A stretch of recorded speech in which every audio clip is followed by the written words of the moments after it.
2023 Kia Soul and Kia Seltos. Should you buy one of Kia's small crossover SUVs? That's what we're going to find out. Welcome to Car Corner, where we help you, the consumer, master the process of car buying and car ownership.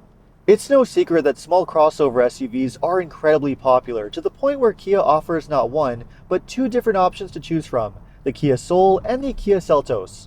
These two are designed to compete with rivals including the Subaru Crosstrek, the Mazda CX-30, the Toyota Corolla Cross, and the Honda HR-V. And even though the Kias do appear to offer a lot of value when compared to the alternatives, there are a few important concerns that you need to be aware of before you make a decision.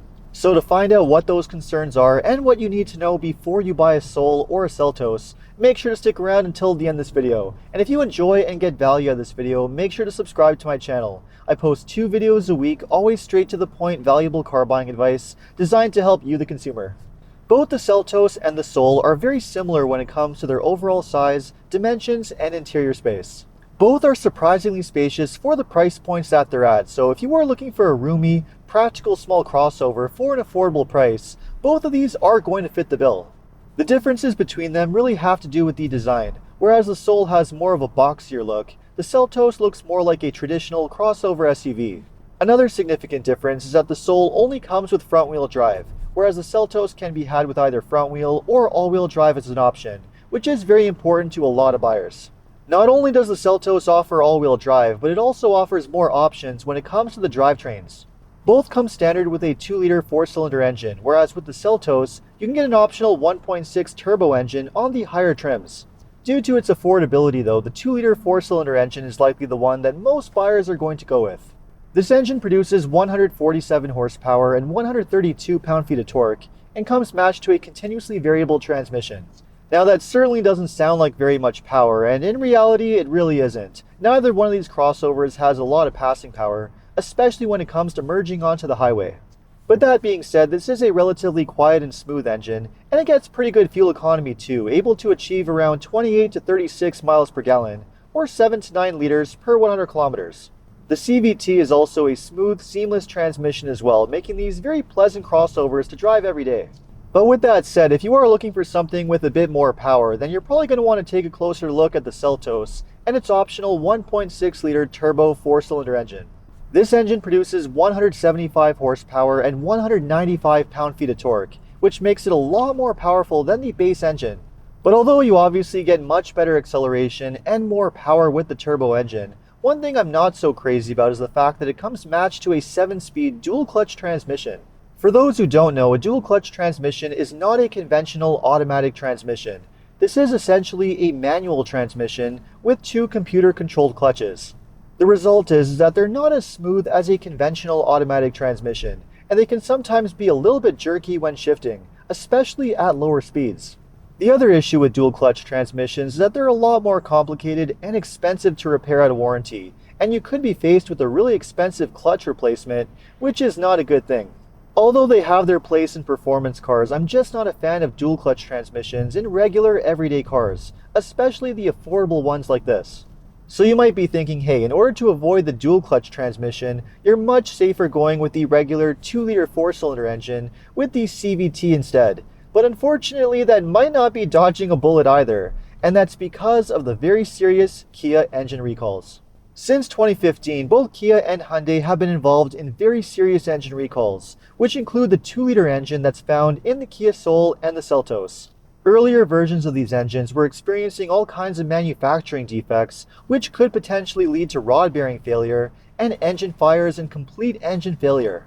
The later versions of these engines, however, had other manufacturing defects with bad piston rings inside the cylinders, which could lead to oil consumption, complete engine failure, and even sometimes again, engine fires. There's been nearly a dozen different recalls involving these engines altogether, all the way back from 2011 all the way up to 2021. Millions of cars over the past decade have been impacted, including thousands of owners who have experienced engine fires and engine failure.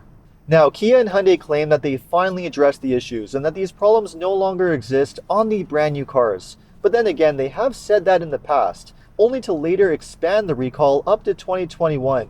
So it is a little bit hard to believe what the companies say.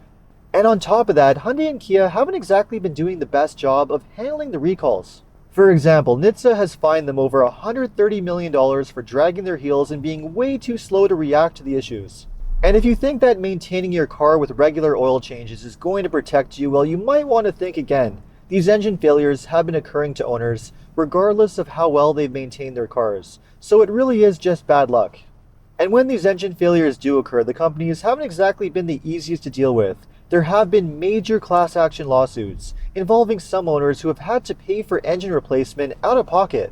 Now, I'm really not trying to alarm anyone and sensationalize the problem. I'm just simply stating the facts of what has happened and what's the reality of these engines in the past.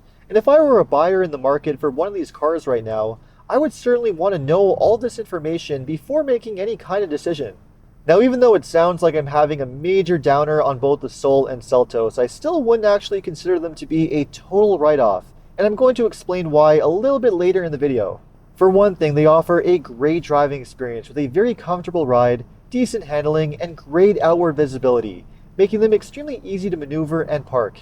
They aren't exactly anything special when it comes to handling and performance, but you wouldn't expect that from a vehicle like this. For something to drive every day, getting to work, and running errands, they are perfectly fine.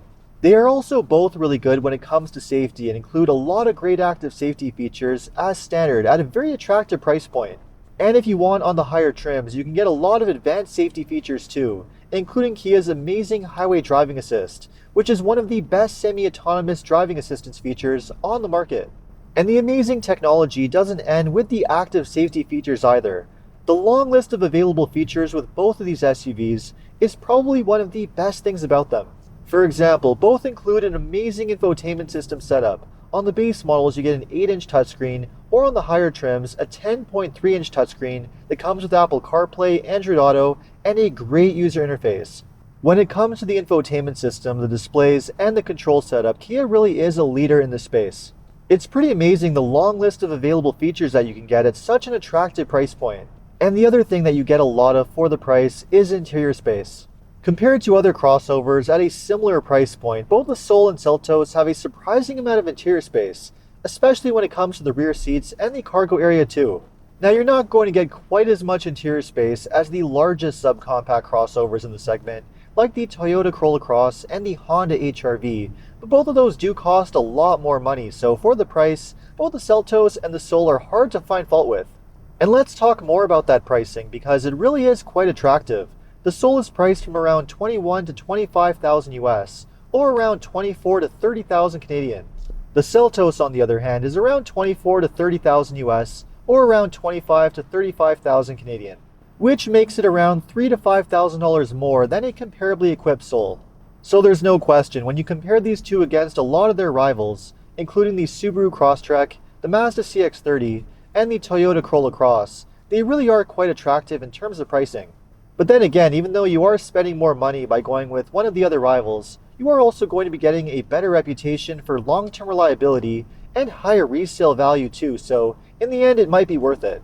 There's no question, even though the Seltos and the Soul do have their advantages when it comes to pricing, features, and technology, that reliability concern, especially with the history of recalls, is a major issue.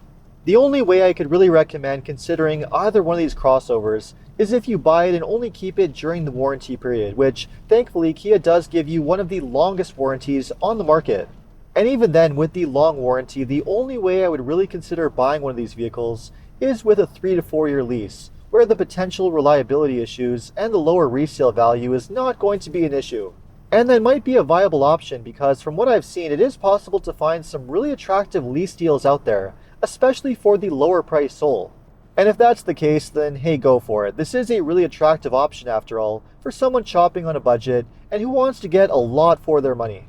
But if you're the type of person that holds on to their vehicle for as long as possible, then it's best just to avoid the Kias altogether. You're much better off going with another crossover that has a better reputation for long-term reliability, including the Mazda CX-30, the Subaru Crosstrek, the Toyota Corolla Cross, and the Honda HR-V. So with all of that said, would you still consider buying a Kia Soul and a Kia Seltos, or would you buy one of the other small crossovers instead? Let me know in the comments, and if you enjoyed this video, make sure to like and subscribe. You can also take a look at my other car videos by clicking these links over here. Make sure to follow me on TikTok and Instagram, and if you need any additional car buying advice, recommendations, or help with getting a great deal on your next new car purchase, make sure to check out carhelpcanada.com. Thanks so much for watching, and see you next time.